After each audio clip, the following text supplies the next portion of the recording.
pada hujung tahun inilah. Jadi baru-baru ini rancangan Malaysia ke-12 telah pun dibentangkan dan tidak lama lagi bajet 2022 juga akan dibentangkan. Jadi salah satu fokus dalam rancangan Malaysia yang ke-12 adalah fokus aspek keselamatan domestik dan juga pekerjaan, dan juga saya sangat berbesar hati untuk mengulas mengenai perkara ini bersama dengan Tan Sri Lee Lam Tai, pengurusi Ikatan Komuniti Selamat dan juga ahli Majlis Exco Yayasan Pencegahan Jenayah Malaysia melalui talian Skype. Jadi selamat pagi Tan Sri. Selamat pagi Rizwan. Ya, selamat pagi Tan Sri. Jadi Tan Sri, RMK ke-12 merupakan salah satu lagi rancangan jangka masa panjang 5 tahun yang mana kita memperuntukkan dengan peruntukan bajet sebanyak 400 bilion berbanding dengan RMK ke-11 iaitu sebanyak 260 bilion. Jadi satu angka yang cukup signifikan, dan salah satu fokus yang kita tertarik adalah mengenai fokus mengenai menjadikan Malaysia sebuah negara yang selamat. Jadi pandangan Tan Sri sendiri, apakah dan adakah elemen penguatkuasaan negara masih lagi berada pada tahap yang perlu diperbaiki dan juga diperhalusi? Tan Sri, silakan. Ya, itu memang benar bahawa rancangan Malaysia ke-12 yang baru telah diluluskan oleh Parlimen merupakan satu dokumen untuk membuat perancangan untuk negara Malaysia bagi tempoh 5 tahun ini, merupakan satu perkara yang amat itu penting. Ini kerana ia ada berkaitan dengan aspek pembangunan, dengan kualiti hidup masyarakat dan itu sebagainya. Jadi dalam rancangan Malaysia ke-12 memanglah aspek keselamatan negara diberikan perhatian berat. Dan dalam hubungan inilah saya rasa rakyat pun memang mengalulukan langkah-langkah yang bolehlah diperkenalkan oleh pihak kerajaan untuk memastikan bahawa kita mempunyai satu persekitaran yang selamat di manalah kita dapat mengurangkan kadar jenayah di negara kita. Jadi apa yang saya nak pentingkan ialah aspek tentang bagaimana boleh menjadikan Malaysia sebuah negara yang selamat. Dan dalam hubungan inilah salah satu aspek yang amat penting ialah berkaitan dengan elemen penguatkuasaan oleh Polis Diraja Malaysia. Yang sama penting juga ialah aspek tentang pencegahan jenayah yang melibatkan semua pemegang taruh dan juga anggota itu masyarakat. Jadi kedua-dua elemen ini, elemen penguatkuasaan dan juga elemen berkaitan dengan pencegahan jenayah, dia itu mestilah bergerak bersamalah untuk memastikan bahawa kita boleh mencapai itu matlamat itu kita. Saya juga ingin mengambil kesempatan ini untuk menyatakan bahawa setakat inilah pihak PDRM berusaha sedaya upaya untuk menanganilah pelbagai jenayah dalam keadaan yang amat mencabar. Jenayah masa itu kinilah boleh saya katakan telah beralih kepada yang lebih itu canggih. Selari dengan peredaran teknologi ini sekarang, jenayah ini konvensional lah lebih mudah ditangani oleh PDRM seperti mana yang dapat dilaksanakan.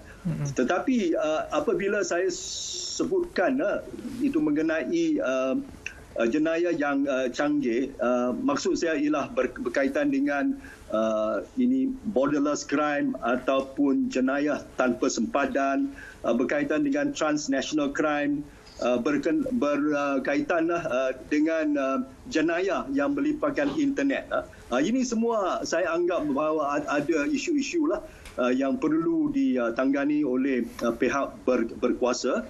Dan itu salah satu aspek yang amat itu penting lah, ialah bagi pihak itu polis untuk memastikan bahawa para pegawai polis dapat diberikan latihan yang berkualiti itu tinggi, supayalah mereka bolehlah menjalankan itu siasatan terhadap isu-isu berkaitan dengan jenayah yang melibatkan internet. Itu misalnya baru-baru ini kita dengar ada banyak scam, Macau scam, love scam, dan pelbagailah scam yang menipulah masyarakat kita, terutama inilah itu warga tua dan itu sebagainya. So semua inilah saya rasa memerlukan transformasi SOP lah, itu siasatan pihak berkuasa. Jadi sejauh manakah masyarakat perlu berganding bahu dalam memberikan maklumat, sedangkan kita faham dan kita takut sekarang selaku masyarakat kerana apabila kita boleh memberi maklumat, sesuatu maklumat itu kita takut tentang ancaman yang masyarakat itu akan dapat, ancaman kepada pemberi maklumat itu. Bagaimana dalam situasi ini? Itu sebelum saya itu menjawab itu, mungkin ada satu dua saya nak itu tambah dalam aspek untuk memastikan ini prestasi polis, dan itu ialah aspek penting berkenaan dengan forensic investigation oleh ini PDRM, itu dalam setiap kes yang dijalankan, dan juga sistem intelijen. Sistem intelijen sangat penting dapat dikumpulkan oleh pihak polis sebelum mereka boleh mengambil itu tindakan. Itu jadilah itu selain daripada aspek penguatkuasaan oleh pihak polis, juga saya nak sebut di sini mengenai peranan itu masyarakat. Orang awam merupakan orang terhadapan dalam itu masyarakat, dan segala ini kejadian ataupun aktiviti dalam masyarakat akan disaksikan oleh mereka. Ini sangat penting. Apa yang berlakulah boleh disaksikan oleh itu masyarakat. Itu jadi aspek tentang bagaimana rakyat boleh menyalurkan maklumat yang penting kepada pihak polis. Ini ada satu aspek yang saya nak berbincang di sini. Dan saya anggap bahawa memang orang ramai dalam kedudukan yang terbaik apabila mereka dapat menyaksikan sesuatu kejadian.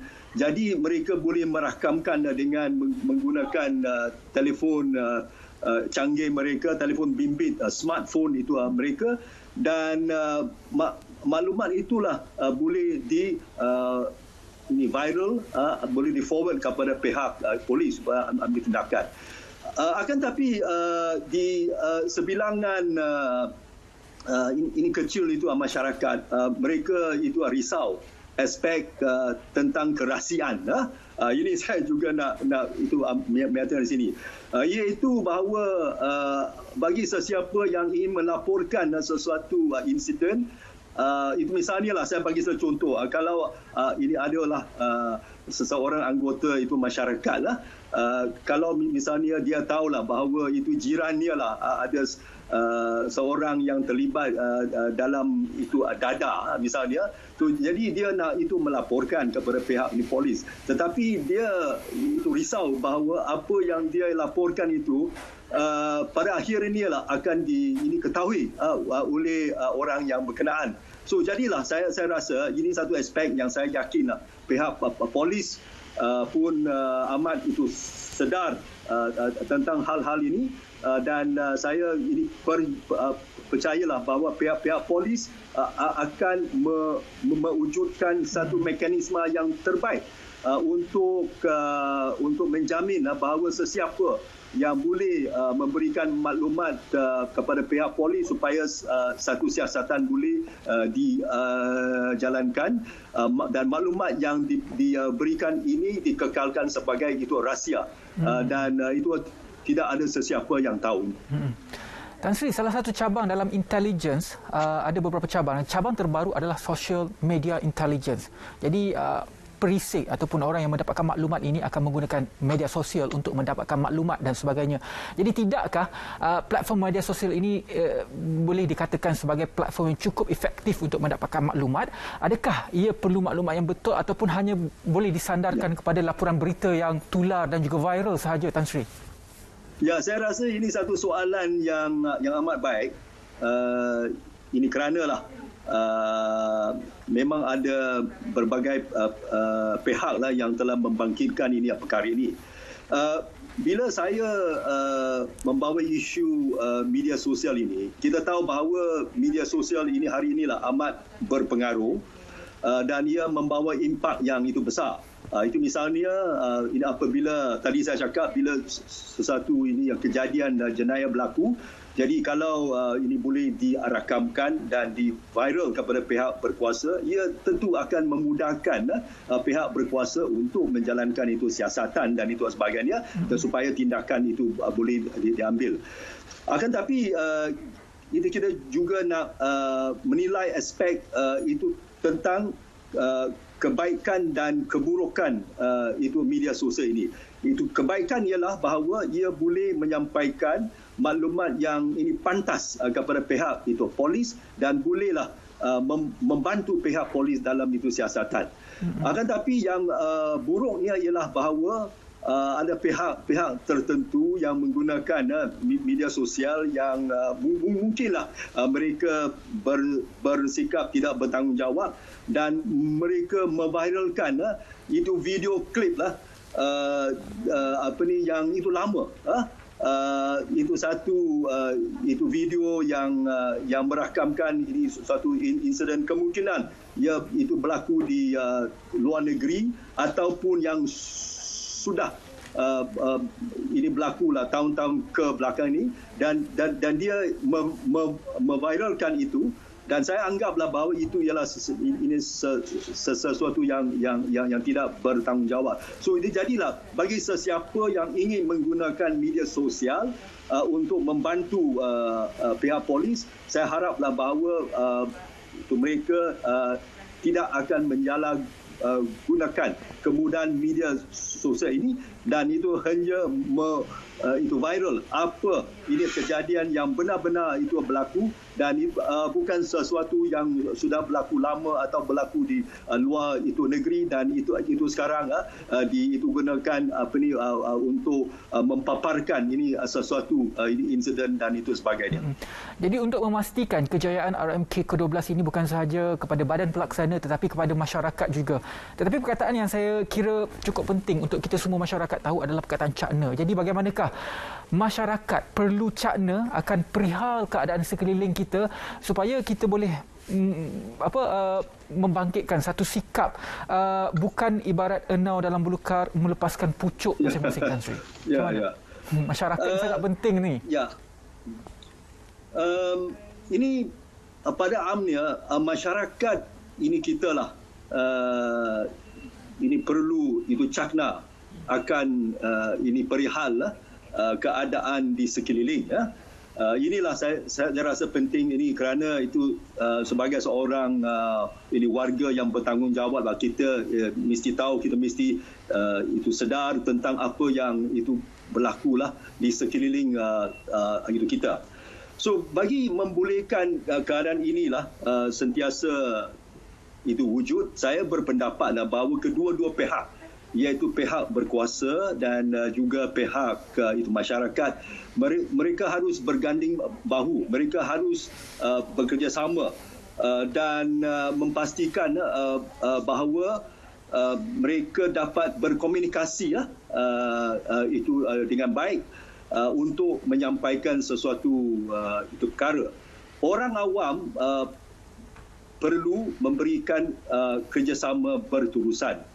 Dan dalam hubungan ini saya rasa juga ada perlu diwujudkan apa yang saya sifatkan sebagai trust ataupun kepercayaan dan integriti dalam hubungan ini. Jadi dua-dua pihak ini mereka mesti ikhlas itu jujur bekerjasama antara satu sama lain dan di antara mereka mesti ada trust, ada kepercayaan supaya dengan adanya kepercayaan ini jadi saya boleh memastikan bahawa kerjasama itu dapat berjalan itu dengan baik. Dan ini semua saya rasa ada juga berkaitan dengan itu konsep community policing. Community policing ini ada satu konsep yang telah lama dipromosikan oleh pihak ini PDRM dan juga telah mendapat respon yang begitu baik daripada masyarakat Dan saya haraplah bahawa aspek-aspek tentang community policing inilah boleh diperbincangkan dengan lebih mendalam, dapat ditingkatkan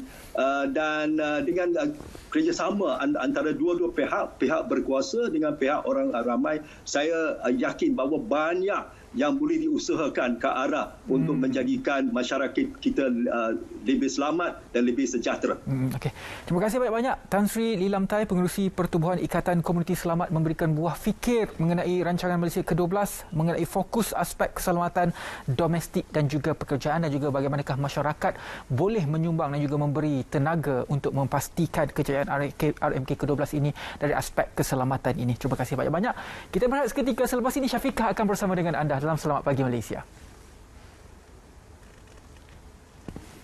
Kita akan ke